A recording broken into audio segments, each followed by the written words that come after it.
Bhagavate Vasudevaya. Om Namo Bhagavate Vasudevaya. Om Namo Bhagavate Vasudevaya. Om Namo Bhagavate Vasudevaya. Om Namo Bhagavate Vasudevaya.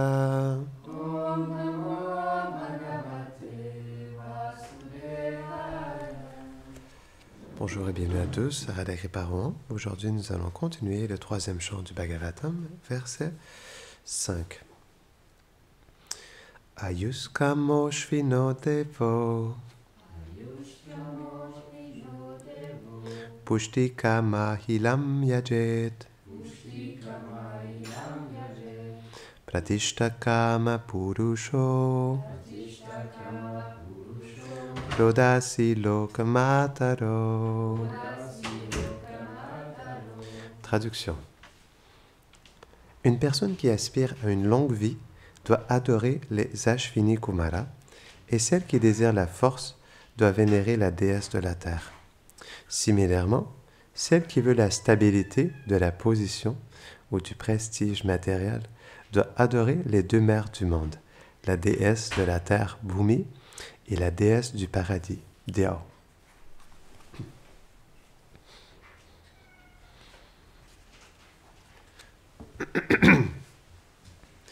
Om Gyanatimirandasya Gyananjara Sharakaya Chakshurun Militam Jaina Tasmai Shri Gurave Namaha Shri Chaitanya Mano Bhishtam Stapitam Jena Bhutale Swayam Rupa Kadamayam Dadati Swapadantikam He Krishna Karuna Sindhu Dina Bandho Jagatpate Gopesha Gopika Kanta Radha Kanta Namostute Tapta Kanchana Gaurangi Radhe Brindavaneshwari Vrishabhanu Sudedevi Pranamami Hari Priye Vanshakalpatarubhyashta Kripa Sindhubhya Evacha Patitanam Bhavanebhyo Vaishnavebhyo Namo Namaha Jaya Shri Krishna Chaitanya Prabhu Nityananda Shri Advaita Gadadhara Shivasadi Gaura Bhakta Vrinda Hare Krishna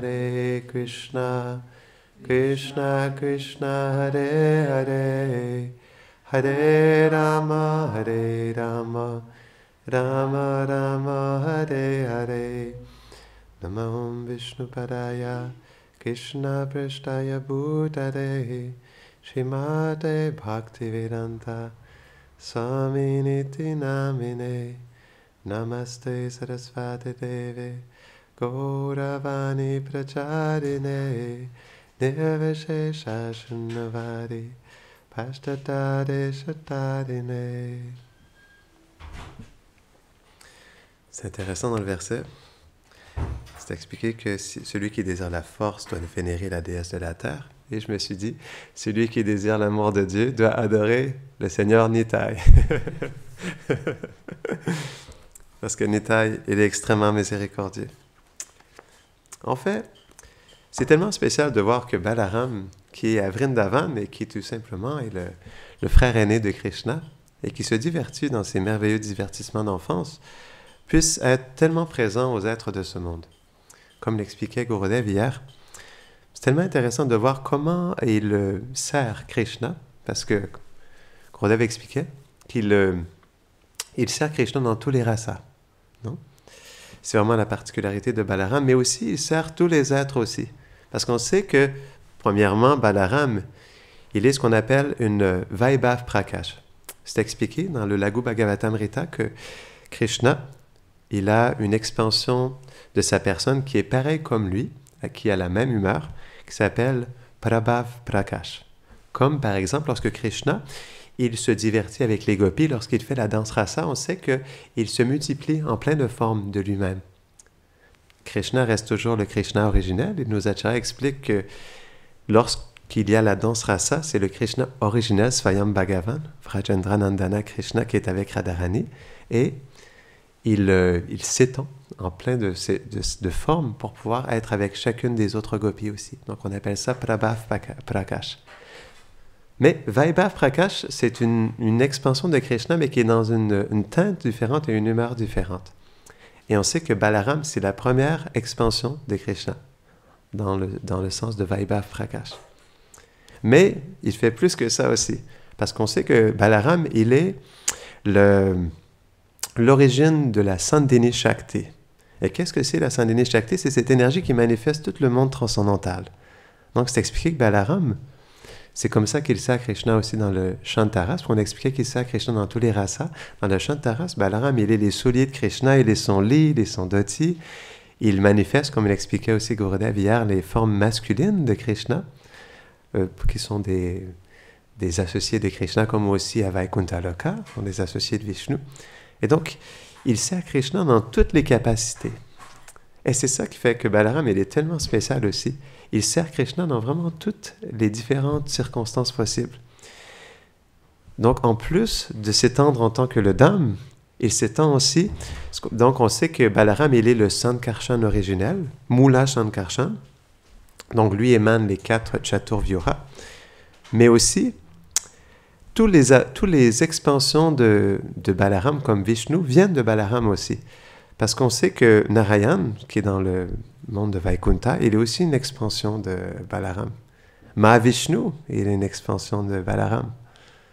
Karano Dakshay Vishnu.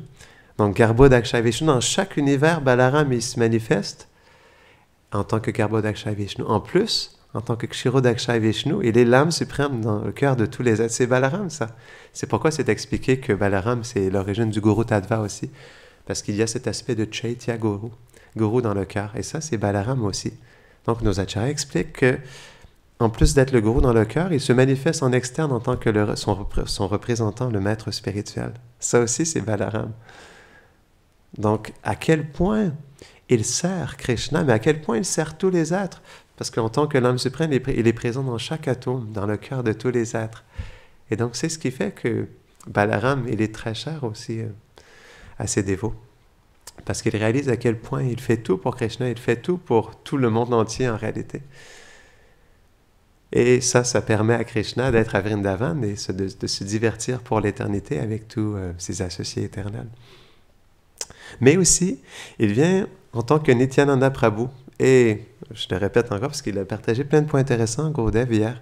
Mais à quel point il vient dans une humeur différente aussi. Parce que, imaginez-vous Balaram, lorsqu'il est allé, je ne me rappelle plus c'était dans quelle forêt, mais il était entré dans une assemblée de sages où il y avait Romaharshan Shuta qui parlait. Et lorsque Balaram il est entré, Romaharshan Shuta, il n'a pas offert ses respects. Et Balaram s'est senti offensé de ça. Et donc, c'est expliqué, il a pris un brin d'herbe et il a craqué le cœur de Romaharshan Shuta, il est mort sur le champ. Donc, Balaram, parfois, comme par exemple, on sait qu'à un moment donné, il a voulu séparer la rivière Yamuna en différents affluents. Donc, Balaram, parfois, il peut se mettre en colère. On sait qu'il a battu des démons, comme le gorille Vivida aussi. Mais, en tant que Nityananda Prabhu, il vient dans une humeur tellement douce, tellement humble. Et c'est ça qui est spécial, de voir comment Balaram aussi, il prend différentes humeurs. Comme Krishna aussi, il prend l'humeur de Nishingadev, il prend l'humeur de Ramachandra. Et bien, Balaram aussi, pour l'accompagner, il prend différentes humeurs pour aller dans le même sentiment que Krishna. Et donc, c'est pourquoi, pour pouvoir aussi assister Chaitanya Mahaprabhu, Nitai, il est venu avec un sentiment d'une telle douceur, pour pouvoir justement servir le cœur de Chaitanya Mahaprabhu. Nitai, c'est une personnalité qui est tellement miséricordieuse. Et on peut le voir, vraiment, si on médite là-dessus, on peut réaliser à quel point Nitai il est miséricordieux. Surtout dans l'histoire de Jagai et Madai. On a tous entendu parler de l'histoire de Jagai et Madai, mais c'est tellement spécial de se souvenir à nouveau de ce merveilleux divertissement. Donc, un beau jour, Chaitanya Mahaprabhu, il était à Srivasangam, dans la cour intérieure de Shivas Thakur. Et donc, il a regardé Nityananda Prabhu et Haridas Thakur. Et il leur a donné une instruction. Il leur a dit, à partir de ce jour, je veux que vous alliez dans chaque ville et village et que vous rencontrez chaque être dans la rue et que vous leur donniez cette instruction. Et faites tout en votre pouvoir pour qu'ils puissent accepter cette instruction. Demandez-leur de chanter les noms de Krishna, d'adorer Krishna et de devenir des dévots de Krishna. Et faites tout ce qui est en votre possible pour partager la miséricorde, pour qu'ils puissent recevoir l'amour de Dieu. Et donc, une fois que vous aurez fait cela, à tous les jours, je veux que vous reveniez à Srivasangam et que vous me donniez un rapport détaillé de votre prédication de la journée. Donc, imaginez-vous, Nityananda Prabhu et Haridas Thakur qui partent dans les rues pour libérer les êtres. C'est quelque chose d'extrêmement spécial. C'est expliqué que lorsqu'ils rentrent, ils frappaient à chaque porte des maisons et lorsque les gens ouvraient la porte, Nityananda Prabhu, il suppliait la personne qui ouvrait la porte de « S'il te plaît, chante le nom de Krishna, adore Krishna, deviens un dévot de Krishna ». Et si la personne était réticente, il s'agenouillait au pied de cette personne avec des larmes dans les yeux. Imaginez-vous Nityananda Prabhu, Balaram, avec Haridas Thakur, Brahma, le créateur de cet univers, qui se mettent au pied des âmes conditionnées et qui leur supplie de bien vouloir accepter Krishna dans leur vie. Et s'ils n'acceptaient pas, lorsqu'ils s'agenouillaient, ils se roulaient sur le sol, en extase, en pleurant les noms de Krishna. Donc, qui peut refuser? Qui peut refuser une telle miséricorde? Eh bien, il y en a même qui refusaient. C'est expliqué que les brahmanas de caste, les smarta brahmanas, ils avaient tellement d'envie envers le Seigneur que lorsque Nityananda Prabhu arrivait et les suppliait, il leur disait « Hors de ma vue, bon à rien. Pourquoi es-tu ici? Que fais-tu ici à pleurer comme un sentimental? » Et il rejetait Nitai, la miséricorde de Nitai et Haridas Thakur, des brahmanas de caste. Donc, pas tout le monde réussissait à accepter une telle miséricorde. On pourrait se dire que c'est complètement impossible qu'une personne puisse... Mais oui, des êtres ont tellement d'envie dans leur cœur qu'ils sont prêts même à rejeter la miséricorde directe du Seigneur suprême. Et à un moment donné, Nityananda Prabhu et Haridas Thakur ont entendu quelque chose au loin. Et ils ont vu des personnes s'enfuir. Ils se sont rapprochés et ils ont vu deux gros colosses, vraiment costauds, vraiment balèzes. Et donc, ils se sont posé la question pourquoi tout le monde s'enfuyait à leur vue. Et donc, ils ont vu que c'était Jagai et Madai. Et ce qui est intéressant, quand souvent dans différents temples, ils font des pièces de théâtre sur cette histoire de Jagai et Madai, et c'est comme une comédie.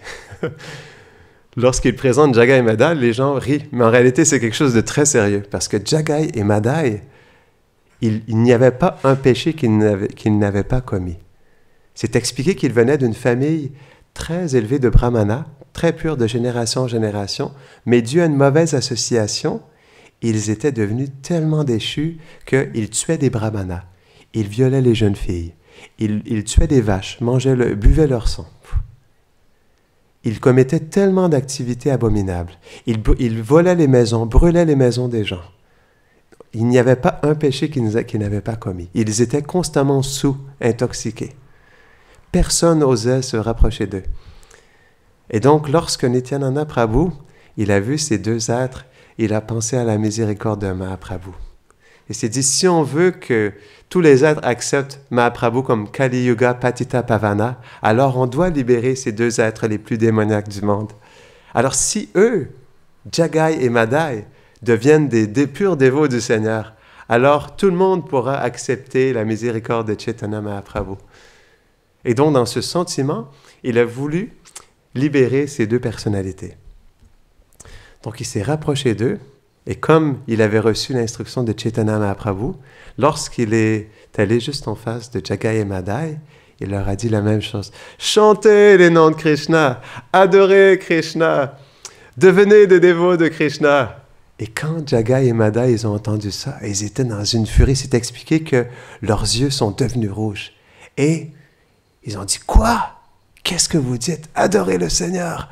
Et donc, ils ont commencé à courir après Nityananda Prabhu et Haridas Thakur. Et donc, on parle de Balaram et Brahma, qui, Balaram, avec un simple brin d'herbe, a craqué le cœur de Romarchand Sutta. Mais, lorsque ils ont vu ces deux colosses courir après eux, qu'est-ce qu'ils ont fait? Nityananda Prabhu et Haridas Thakur se sont enfuis. Ils ont commencé à courir. Mais, comme c'était un divertissement, lorsqu'ils couraient, ils ont commencé à discuter. Et Nityananda Prabhu, il a dit à Haridas Thakur, « Oh, mais qu'est-ce qu'on va faire, Haridas Thakur? Fais quelque chose, parce que tu te rappelles quand tu étais à Fuliagram, il y avait 2 bourreaux qui ont essayé de te tuer et tu leur as donné ta miséricorde. Tu as prié le Seigneur Krishna pour qu'il puisse recevoir la miséricorde. Fais la même chose, s'il te plaît. » Et là, Haridas Thakur, il regarde Nityananda Prabhu et lui dit, « Pouf, je ne sais pas qu'est-ce que je peux faire dans cette situation. Ça semble impossible. » Et donc, ils ont commencé à rire comme ça et ils se sont enfuis. Et ils couraient tellement vite, naturellement, ils étaient sous Jagai et Madai, ils n'ont pas pu retrouver. Ce qui est intéressant, c'est la première fois que j'entendais ce détail-là. Jagai et Madai, avant, ils s'appelaient Jagananda et Madhavananda. Mais ils étaient tellement déchus qu'on a changé leur nom et qu'on les appelait Jagai et Madai parce qu'ils ne méritaient pas d'avoir un nom du Seigneur comme nom. Donc, ils se sont enfuis et ils ont réussi à semer Jagai et Madai. Donc, ça a continué comme ça. Donc, ils sont retournés à Srivasangam. Et donc, ils ont expliqué justement qu'est-ce qui s'était passé. Et Haridas Thakur s'est quelque peu plaint à Advaita Acharya parce que, imaginez-vous avoir un Nityananda Prabhu comme coéquipier. C'est particulier. Donc, Haridas Thakur, il est allé voir Advaita Acharya puis il s'est plaint de Nityananda. Il a dit, « Je ne sais pas qu'est-ce que je vais faire. C'est tellement compliqué de prêcher avec Nityananda Prabhu. Parce que des fois, je suis avec lui, il rentre dans les maisons et dans un sentiment de pâtre, il vole le beurre, le yaourt et il s'enfuit. Et donc, moi, je suis là et c'est moi qu'on vient punir. C'est moi qu'on vient châtier parce que personne ne peut trouver Nityananda Prabhu. Et parfois, il va avoir des jeunes filles et leur demande s'ils peuvent l'épouser. Et une fois qu'elles vont voir leurs parents pour leur demander la permission, ils s'enfuient, se cachent derrière un arbre, le père sort, et donc il ne voit pas Nityananda Prabhu, et c'est moi qui viens voir, et encore une fois, on me châtie à nouveau. Et il disait que même lorsqu'ils volent le beurre, ils partent avec des bâtons, et c'est moi qui viens de châtier. Parfois, il rentre dans les granges, il vole le lait des vaches, il prend le lait, il traite les vaches et il prend le lait pour lui-même. Encore une fois, c'est moi qu'on vient punir. Qu'est-ce que je peux faire avec quelqu'un comme ça? Et Advaita Acharya, il s'est mis à rire. Et donc, il a raconté, en plus de ça, il est allé voir les 2 personnes les plus démoniaques sur la planète, 2 ivrognes, et c'est eux qui va voir. Et là, Advaita Acharya s'est mis à rire. Et il lui a dit, « Eh bien, tu sais, les 2, tout comme Jagai et Madai sont complètement intoxiqués, Nityananda Prabhu est aussi complètement intoxiqué dans l'amour de Dieu. C'est pourquoi ils vont bien ensemble. »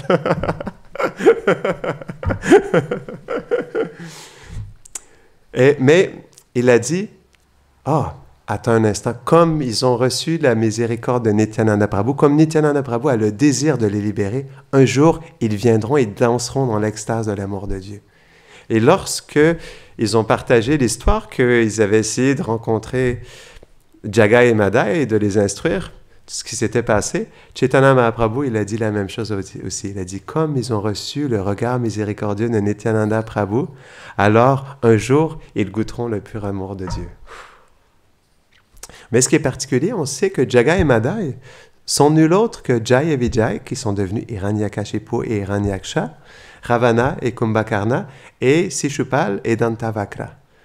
Mais ils sont venus dans une incarnation très particulière parce qu'ils ont pleinement reçu une miséricorde tellement inconcevable dans ce divertissement du Gaura Lila. Ce qu'on va voir un peu plus tard. Donc Nityananda Prabhu, il avait toujours ce désir que Jagai et Madai reçoivent la miséricorde du Seigneur Gauranga. Et donc, c'est expliqué que Jagai et Madai campaient dans différents lieux. Parfois, ils campaient sur le bord du Gange, parfois dans la forêt. Et partout où ils campaient, personne n'osait se rapprocher d'eux. Lorsqu'ils campaient sur le bord du Gange, sur un ghat, personne n'osait aller se baigner dans le ghat. pour recevoir la colère de Jagai et Madai. Mais Nityananda Prabhu avait un plan et il savait exactement où les trouver. Donc, qu'est-ce qu'il a fait? Il est allé directement à l'endroit où se trouvaient Jagai et Madai. Et donc, Haridas Thakur, il a été obligé de suivre parce que, en même temps aussi, il avait entendu de Chaitanya Mahaprabhu et d'Advaita Acharya qu'il y allait se passer quelque chose d'extraordinaire avec Jagai et Madai. Donc, ils sont retournés pour rencontrer Jagai et Madai. Ils sont allés exactement où ils étaient. Et lorsqu'ils les ont revus à nouveau, Nityananda Prabhu s'est rapproché d'eux et leur a dit la même chose. Chantez le nom de Krishna, adorez Krishna, devenez des dévots de Krishna. Et quand Jagai et Madai ils ont vu Nityananda, ils ont dit, qui es-tu? Qui es-tu pour venir ici comme ça et nous parler de la sorte? Et Nityananda Prabhu, il a dit, on me surnomme Avaduta. Et donc, quand ils ont vu Nityananda Prabhu, donc ce qui s'est passé, Madai, il était tellement dans une fureur de voir Nityananda Prabhu qui essayait de faire qu'il devienne un dévot de Krishna. Il a pris un pot qui était vide, un pot qui avait été utilisé pour le vin, mais qui était en argile, très lourd. Donc, il a pris ce pot et avec toute sa force dans l'intention de tuer Nityananda Prabhu, il a fracassé le pot sur la tête de Nityananda Prabhu. Et donc, qu'est-ce qui s'est passé? Même si le Seigneur a un corps transcendantal, il n'y a pas de veine, pas de sang comme on peut le concevoir ici, pour le but du divertissement, il y a du sang qui s'est écoulé de son front, comme ça. Et même une fois qu'il avait cette blessure, Nityananda Prabhu, il a crié la même chose auprès de Madai. S'il te plaît, chante les noms de Krishna, adore Krishna, deviens un dévot de Krishna. Et quand Madai il a entendu la même chose à nouveau, il a voulu prendre un autre pot et le fracasser à nouveau sur la tête de Nityananda Prabhu. Mais il y a des villageois qui étaient non loin, qui avaient vu qu'est-ce qui s'était passé et se sont accourus jusqu'à Chaitanya Mahaprabhu et leur ont expliqué qu'est-ce qui s'était passé. Et donc avec une fureur, c'est expliqué même qu'il était tellement en colère, Gauranga, qu'il avait les yeux qui étaient devenus rouges. Et donc, il s'est accouru sur les dieux, et quand il a vu Jagai et Madai, et surtout, quand il a vu son cher Nitai qui avait du sang qui coulait de son front, il était dans une telle couleur qu'il a immédiatement appelé le chakra. Chakra! Donc le chakra s'est manifesté au bout de son doigt. Et ce qui s'est passé, c'est quelque chose que j'ai oublié. Avant que Mahaprabhu il arrive,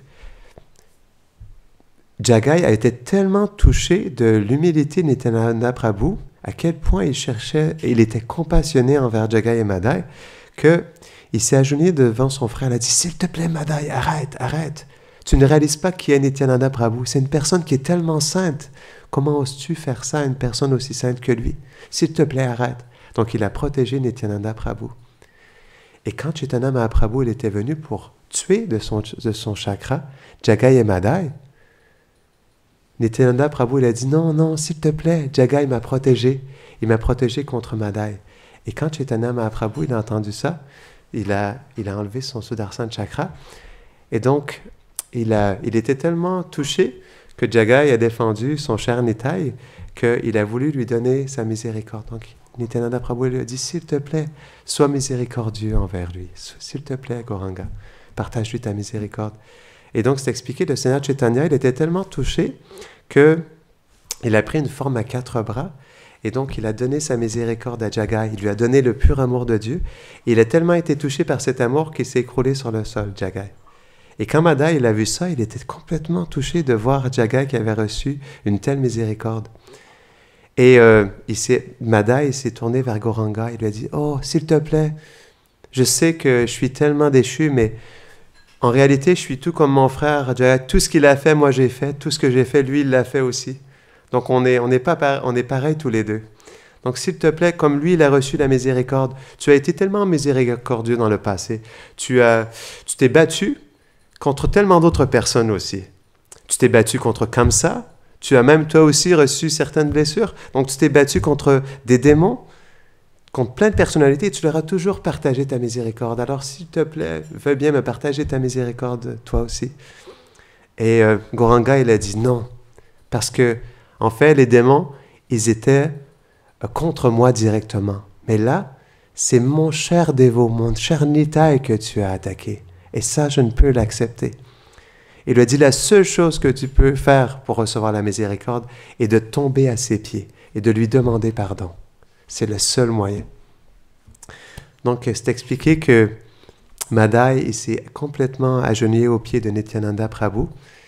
Et c'est tellement touchant ce moment parce que Nityananda Prabhu, pour qu'il puisse recevoir la miséricorde, il a dit à Chaitanya, il a dit, oh Gauranga, tout ce que j'ai pu faire comme service de dévotion, tout ce que j'ai pu faire comme avancement spirituel, puisses-tu le donner?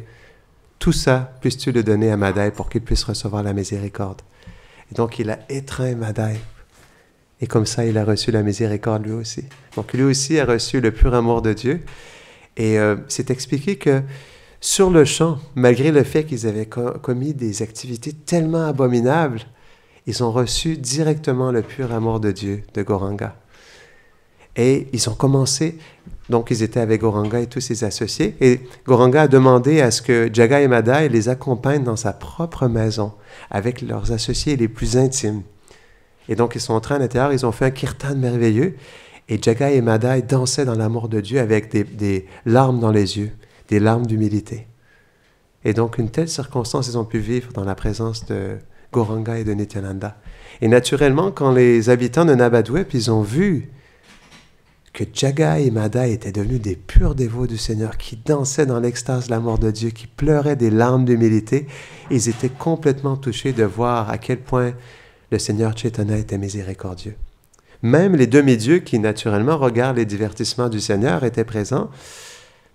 Il y a Yamaraj qui était là, et donc il s'est tourné vers son serviteur Chitragupta, qui est le scribe, et c'est lui qui gère l'équipe de tous ces scribes qui notent tous les péchés des âmes conditionnées, pour que Yamaraj puisse juger les âmes conditionnées.